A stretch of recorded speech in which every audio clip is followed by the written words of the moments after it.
اما لو بتسالني المفروض طالب ثانويه عامه لو انا مكانك اذاكر كام ساعه، بصراحه مش عارف. ممكن يوم اذاكر فيه ساعتين، وممكن يوم اذاكر فيه 4، وممكن يوم اذاكر فيه 3. ليه؟ لان انا مش موظف. انت كطالب ثانويه عامه انت شغال شيفت 8 ساعات مثلا، فالمفروض تخلص التارجت بتاعك؟ لا، مفيش حاجه اسمها انا المفروض اذاكر كل يوم كام ساعه. افرض خلصت المهام بتاعتك او اللي مطلوب منك قبل عدد الساعات، هنعمل ايه؟ طب افرض انت محتاج عدد ساعات اكتر، هنعمل ايه؟ هنحل الموضوع ده ازاي؟ قلبي انت مطلوب منك في الاسبوع تارجت معين تخلصه، خلصته في ساعتين في الماده يعني، خلص في 3، خلاص يبقى هو عايز 3. خلصته في 4، خلاص شطور خلصته.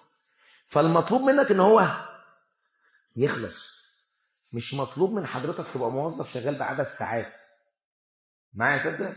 خلاص تمام كده. فليذهب العالم للجحيم. وانام؟ اكيد مش هتنام، اكيد مش هتنام. بس طب افرض فليذهب العالم للجحيم. فليذهب العالم للجحيم، انا مش بدعي على العالم، انا قصدي يحصل. ليه؟ لان احساس الوجع ده ولا مطلوب منك دينيا، ولا مطلوب منك كثانويه عامه، ولا مطلوب منك حتى كحد ناضج، ولا مطلوب منك كحد سوي، بل احساس بالخوف. عشان كده ربنا اخبرنا قال تعالى ايه؟ الشيطان يعدكم الفقر. دايما الشيطان بيلعب على الانسان. طب انا اقول لك حاجه، مين اشد وجعا، الفقير ام الذي يخشى من الفقر؟ الذي يخشى من الفقر. وقبل ما تتاثر بس وتنزل لي دمعتين، عارف انت دمعتك قريبه، ما ينفعش مشاعر حزن، مشاعر يأس، مشاعر غضب، وانت هتعيط بالمره. يعني دايما اللي فاقد الشيء دائما يتحدث به. دي نقطه مهمه جدا بجد. بمعنى مش عارف انتوا هتفهموا الكلام اللي هقوله ده ولا لا، بس انا هقوله يعني. دايما اللي طول الوقت يقول لك انا جامد جدا، انا جامد جدا، انا جامد جدا، عنده مشكله في شخصيته. بجد هو عنده مشكله في شخصيته، عنده مشكله في اتزانه، لانه فاقد للشيء فدائما يتحدث عنه. هو ممكن يكون جامد قدام الناس بس هو من جوه مش جامد. فدايما اللي طول الوقت بيتكلم يقول لك انا مش عارف انا اعمل ايه، وهي تقول لك انا مش عارف انا اعمل ايه. هو فاقد للجزئيه اللي هو بيتكلم عليها طول الوقت غالبا. اللي دايما اللي عنده القدره انه قوي، دايما الانسان بيتكلم بغل امتى؟ لما يكون غضبان، فبيبقى عايز يطلع جوه الغضب اللي جواه، وهو مش عارف انه هيعرف يطلعها في الكلام بس، فبيطلعها. بتحس ان عندك طموح كبير قوي بس كسلان، او بتبدا في حاجه يا دوبك اول خطوه او الثانيه وبعد كده بتبطلها. شايف نفسك دايما حاجه كبيره وعندك قدرات واحلام عظيمه، بس على ارض الواقع بتشتغل قليل كل يوم. الحلقه دي معموله مخصوص عشانك، عن الكسل والتسويف وضعف الاراده، وليه بنبقى متحمسين للحاجه قوي وفجاه كل الحماس ده يطفي. وفي النهايه خطه علميه عشان توصل من الحاله دي للصوره اللي انت راسمها لنفسك. لو عاوز توصلك الحلقه اكتب في الكومنتات كلمه عقليه وابعت لنا رساله يوصلك الرابط. هقدر اكمل ثانوية عامة دلوقتي وانا لسه ما بدأتش؟ ناس كتيرة يدوب بتقدر تتدارك نفسها في ال4 شهور اللي باقيين وبيجيبوا مجموع. يا استاذ انا ما بدأتش من اول السنة، يا ترى مش عارف اي حاجة عن المنهج؟ انت محتاج تحل اسئلة كتير، مش محتاج تسمع شرح. طيب اللي يقف قصادك هو اللي تسمع شرحه، تقدر تلم وتقدر تجيب مجموع. اوعى هتأجل. افترضنا انت أجلت عشان كلية معينة. طب افترضنا انت ضيعت سنة من عمرك وفي نفس الوقت ما دخلتش الكلية اللي انت عايزها، يبقى انت ضاع حلمك وضاعت سنة من عمرك. فبالتالي غامر، ويفوز باللذات كل مغامر. طب انت اصريت على الموقف اللي انت فيه، طيب هتعمل ايه في الفترة دي؟ هتنزل تشتغل؟ قاعد في البيت. طالما انت قاعد في البيت، طب ما تجرب يمكن تجيب مجموع. ناس كتيرة بتغامر، والمغامر دوت هو اللي بيقدر يجيب مجموع. اللي ليه قلب هو اللي بيقدر يجيب مجموع. اللي بيخاف ملوش رزق، اللي بيخاف ملوش حظ. اللي بيخاف هيقعد محلك سر في مكانه، ويفوز باللذات كل مغامر. ما تأجلش، غامر. حبنا الله ونعم الوكيل.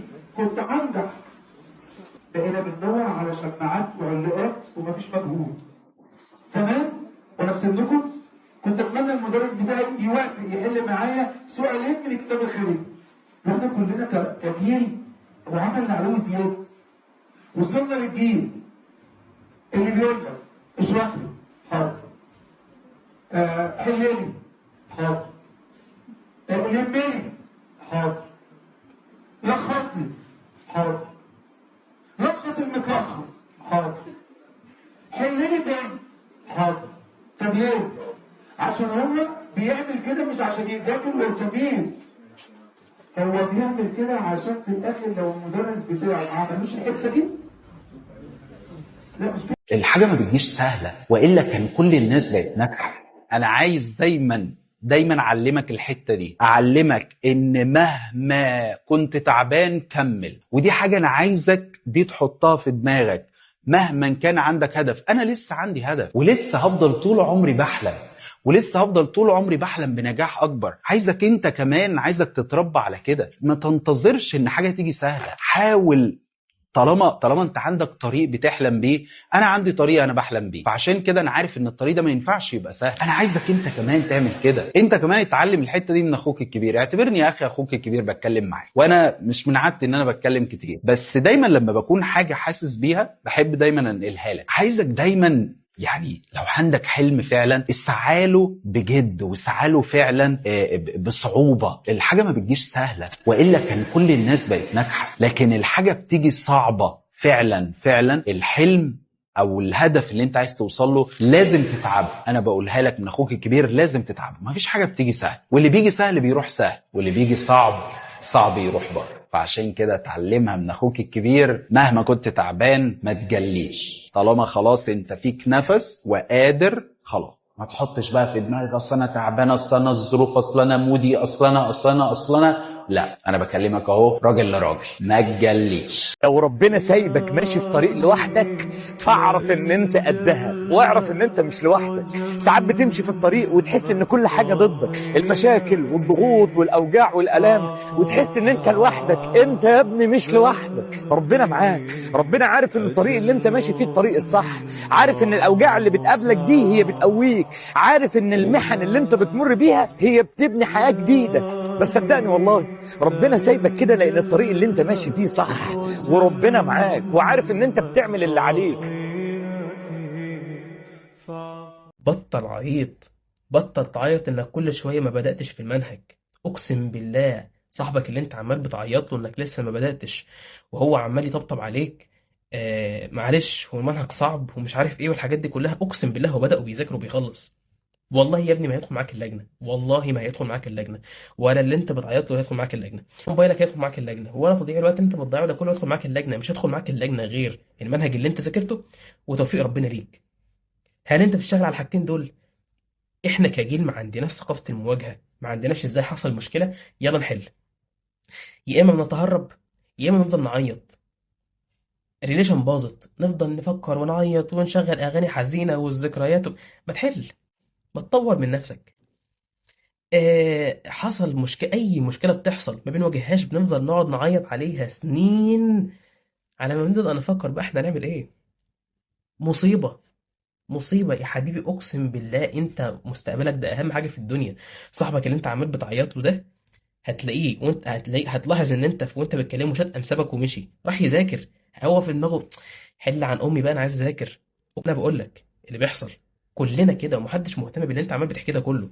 ذاكر واجتهد بقى، بطل عيط بقى. وبعد اذنك شوف حلمك ضريبته ايه وروح ادفعها، شوف حلمك متطلباته ايه وروح اعملها. لو حلمك عايز لغه اتعلمها، لو حلمك عايز صحه كويسه بطل اللي انت بتشربه او بطل الحاجه السيئه اللي انت بتدمر بيها صحتك. لو حلمك عايز منك ان انت تاخد بالك من اكلك خد بالك من اكلك. لو حلمك طالب منك تشتغل ليل نهار اشتغل ليل نهار. فبعد اذن حضرتك شوف حلمك عايز ايه واعمله، هو اللي هيجي لك مش انت اللي هتروح له. وبكده يبقى تحولت من الايمان الظني للتصديق، وهي مرحله اعلى لليقين اللي ما فيهوش شك تماما ان اي حاجه نفسك فيها هتوصلها بقدره الله مش بقدرتك. فخليك مع اللي خلقك يخلي لك المستحيل ممكن. وممكن بقى لو انت استفدت من الكلمتين دول تشوف في حد حبيبك قوي وبتحب له الخير وتوريهم له. ويعني لو حبيت تعرف اكتر عن الاحلام وعن الثراء وعن السعاده وعن الزياده من كل حاجه في الحياه اعمل متابعه، عشان يعني هتشوفني كتير ان شاء الله. ربنا يحفظك يا رب.